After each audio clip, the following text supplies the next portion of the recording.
नमस्कार। हम लोगों ने प्लांट रिप्रोडक्टिव सिस्टम देख लिया। आज हम ह्यूमन रिप्रोडक्टिव सिस्टम देख रहे हैं। ह्यूमन रिप्रोडक्टिव सिस्टम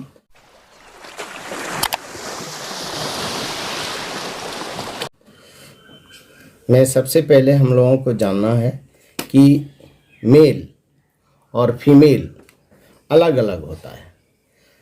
अलग अलग होना, इसको हम लोग डायोसियस कहते हैं। मेल और female, male and female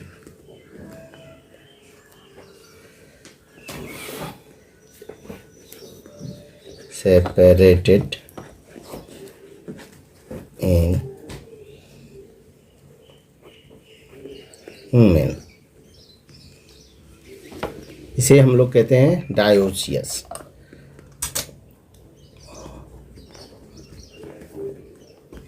dioecious दो अलग अलग इंडिविजुअल मेल रिप्रोडक्टिव ऑर्गन और फीमेल रिप्रोडक्टिव ऑर्गन का निर्माण करता है, मेल और फीमेल। तो सबसे पहले हम लोग देखते हैं, आज देखते हैं मेल रिप्रोडक्टिव ऑर्गन।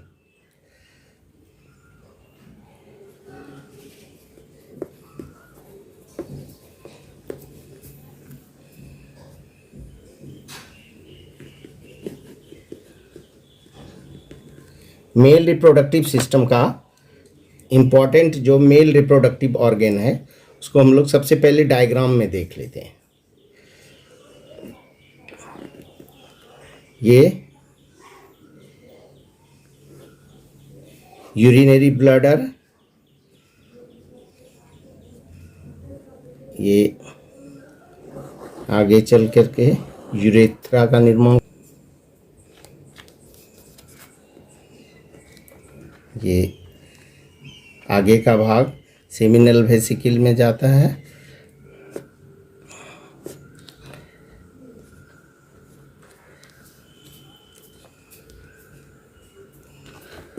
ये टेस्टिस का भाग है, एपिडिडाइमिस कहलाता है। सबसे पहले सेमिनल वेसिकल को ही हम लोग तैयार कर लेते हैं। सेमिनल वेसिकल हो गया,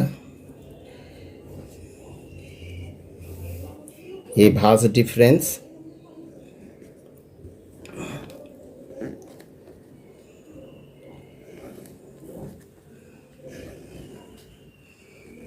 टेस्टिस से निकलता है।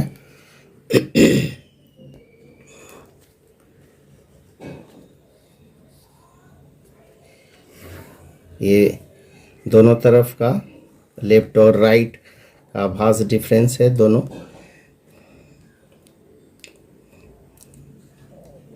ये टेस्टिस से निकलता है। ये प्रोस्टेट ग्लैंड का नीचे वाला हिस्सा है, प्रोस्टेट ग्लैंड का।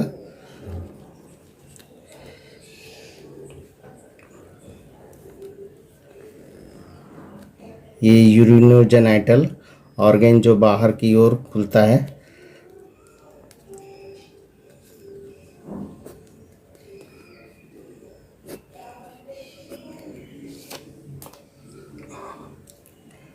इसे पेनिस कहते हैं।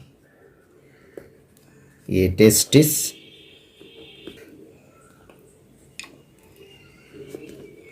इसे सेमिनल वेसिकल कहते हैं, सेमिनल वेसिकल।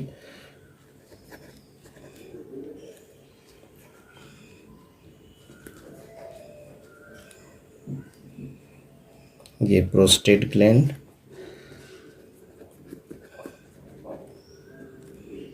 Prostate gland.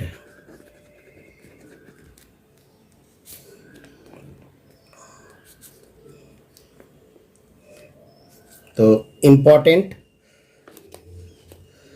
ये मेल रिप्रोडक्टिव ऑर्गन हो गया। These are the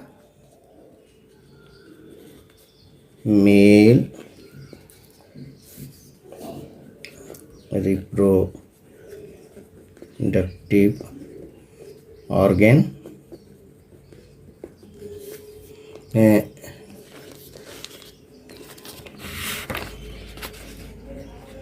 testis,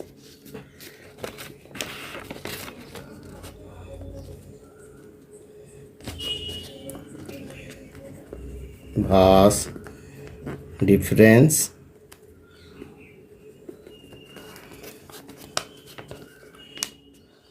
gland. फिर हम लोग देखते हैं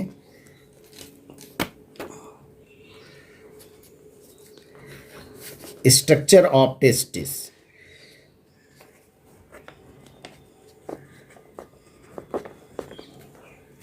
structure of testis.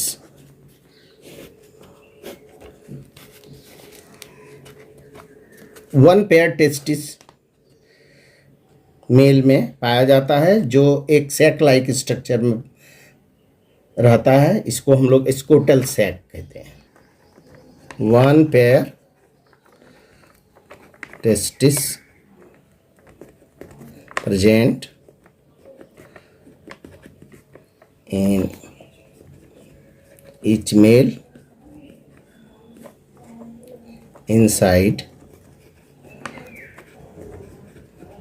scrotal sac।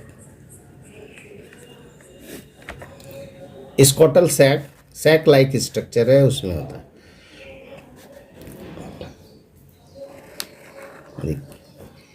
Testis large number seminiferous tubules का बना होता है। ये testis large number seminiferous tubules का बना होता है। सारे सेमिनिफेरस ट्यूब्यूल्स एक साथ मिलकर के एपिडिडाइमिस से होते हुए बाहर निकलता है, कॉमन ट्यूब के द्वारा बाहर निकलता है, जिसे हम लोग भास डिफरेंस कहते हैं। इसे एपिडिडाइमिस कहते हैं, और ये जो ट्यूब बाहर निकलता है इसे भास डिफरेंस कहते हैं। ये सारे सेमिनिफेरस ट्यूब्यूल्स हैं। Seminiferous tubules. टेस्टिस। तो टेस्टिस की रचना में हम लोग देखते हैं कि unit structure of testis is called as seminiferous tubules. Large number of seminiferous tubules present inside the testis.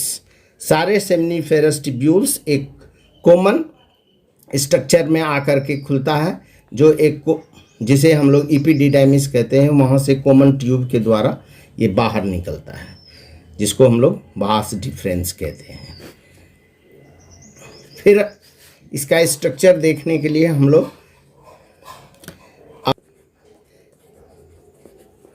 Structure of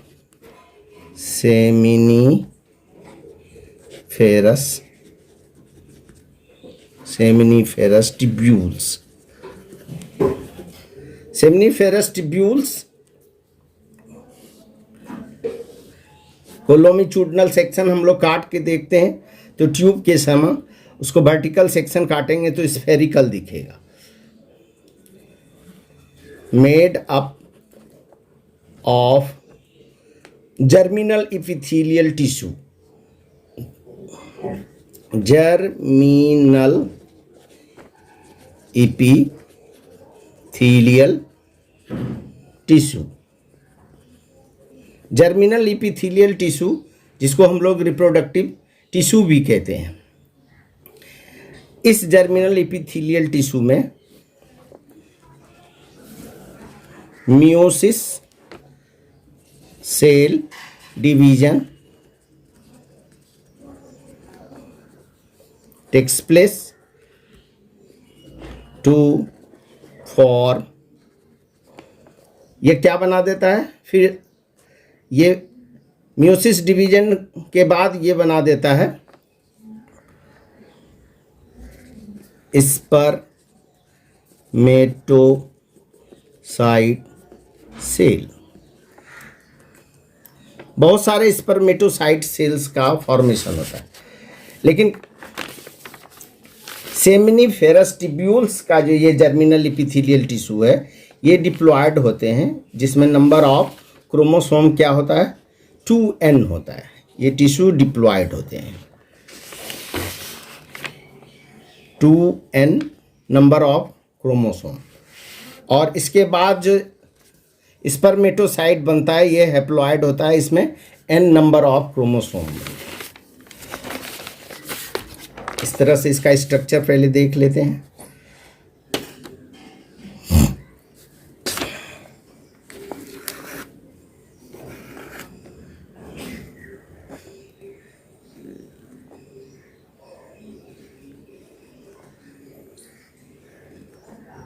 ये जर्मिनल एपिथेलियल टिश्यू है। इसी के बीच बीच में लॉन्ग सेल पाया जाता है, जिसे हम लोग सर्टोली सेल कहते हैं। ये जर्मिनल एपिथेलियल टिश्यू, इसके बीच बीच में लंबा सा सेल पाया जाता है, जिसे हम लोग क्या कहते हैं, सर्टोली सेल कहते हैं। ये सारे सर्टोली सेल हैं। सर्टोली सेल न्यूट्रिटिव लिक्विड का फॉर्मेशन करता है। ये सर्टोली सेल क्या करता है, न्यूट्रिटिव लिक्विड का फॉर्मेशन करता है। इसे हम लोग कहते हैं सर्टोली सेल। और ये जर्मिनल एपिथेलियल सेल, इसे ये प्राइमरी स्पर्मेटोसाइट बनाता है। प्राइमरी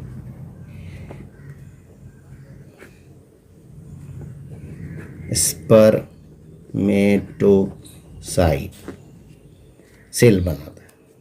ये प्राइमरी स्पर्मेटोसाइट बहुत सारे सेल्स बनते हैं, जो बाद में कन्वर्ट हो करके स्पर्म बना देता है। ये सारे sperm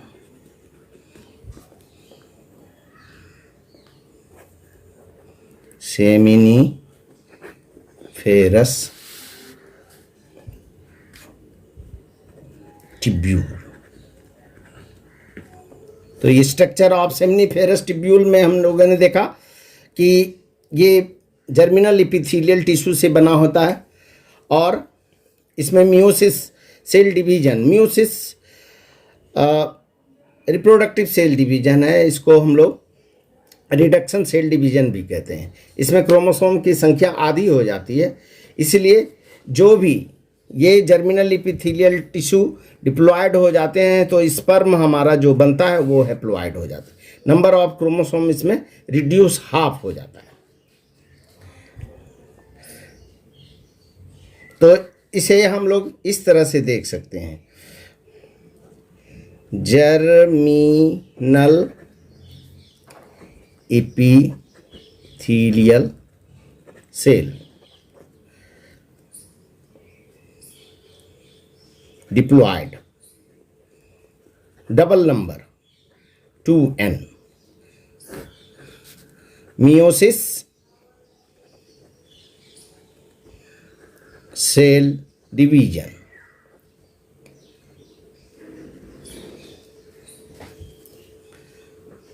spermatocyte cell, n haploid. इस तरह से इस स्ट्रक्चर से हम लोगों को पता चल जाता है कि मियोसिस सेल डिवीजन के बाद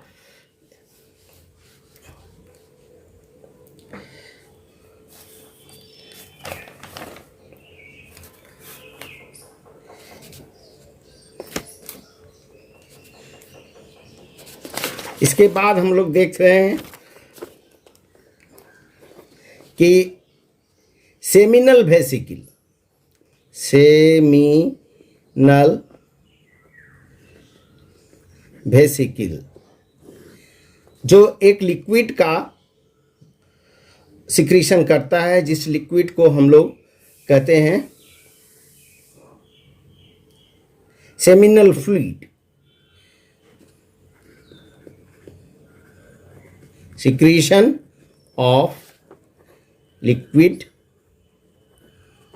called as seminal fluid।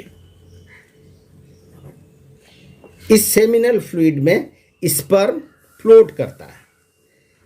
Sperm, इसका क्या काम है? स्पर्म फ्लोट करता है, फ्लोट करता है, और ये सेमिनल वेसिकल में स्पर्म स्टोर रहता है। स्पर्म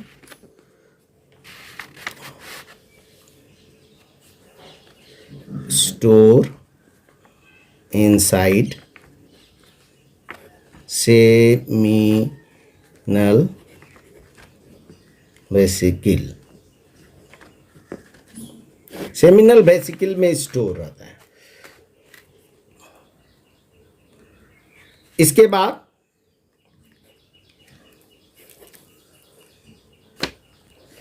नीचे का पार्ट जो है प्रोस्टेट ग्लैंड है। Prostate gland, prostate gland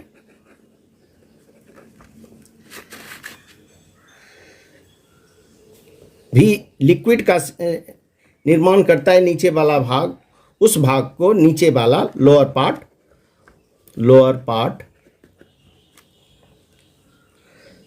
is called as Cowper gland. ये सेमिनल फ्लूइड सिक्रीट करता है। ये भी सेमिनल फ्लूइड सिक्रीट करता है। इसमें स्पर्म स्टोर रहता है। इसके बाद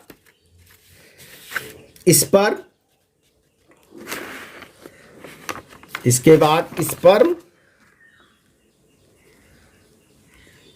इस लिक्विड के माध्यम से यूरेथ्रा से होते हुए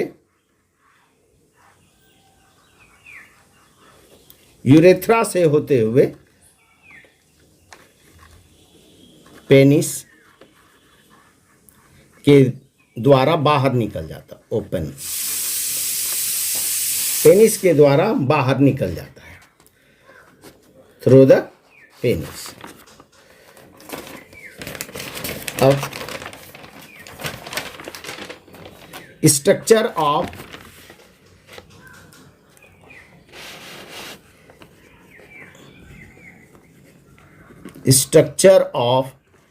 स्पर्म हम लोग देख लेते हैं। स्पर्म के स्ट्रक्चर में हम लोग देखते हैं कि इसमें एक हेड होता है।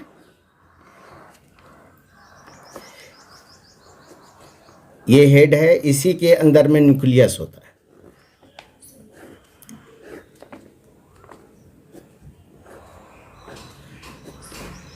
इस पार्ट को हम लोग नेक कहते हैं। ये कॉलर है। ये नीचे वाला पार्ट को हम लोग टेल कहते हैं।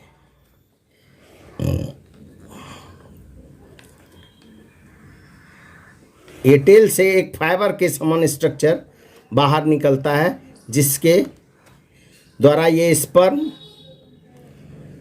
Can move one place to another. This part is known as A क्रोसोम।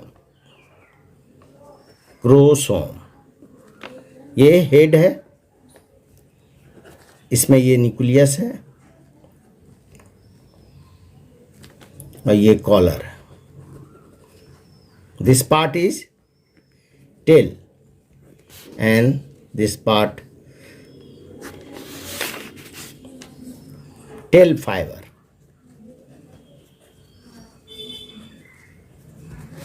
This part is tail fiber. Inside acrosome, lytic enzyme. Inside acrosome, lytic enzyme present help in the entry of sperm inside ova. Inside head, nucleus having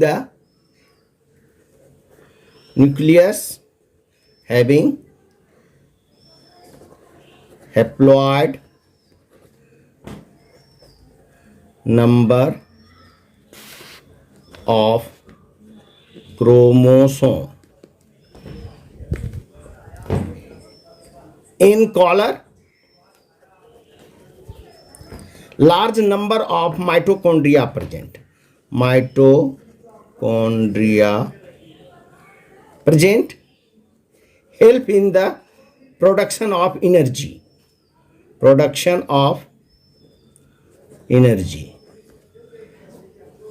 Tail help in the movement of sperm.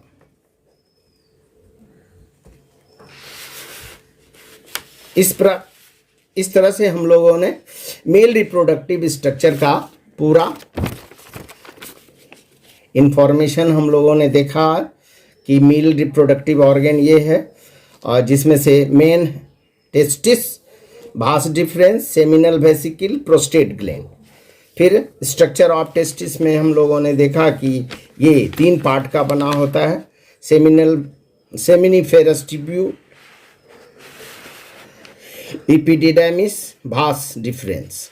फिर structure of seminiferous tubules में हम लोगों ने देखा कि ये germinal epithelial cells का बना होता है, जिसमें मियोसिस डिवीजन के द्वारा स्पर्मेटोसाइट का फॉर्मेशन होता है।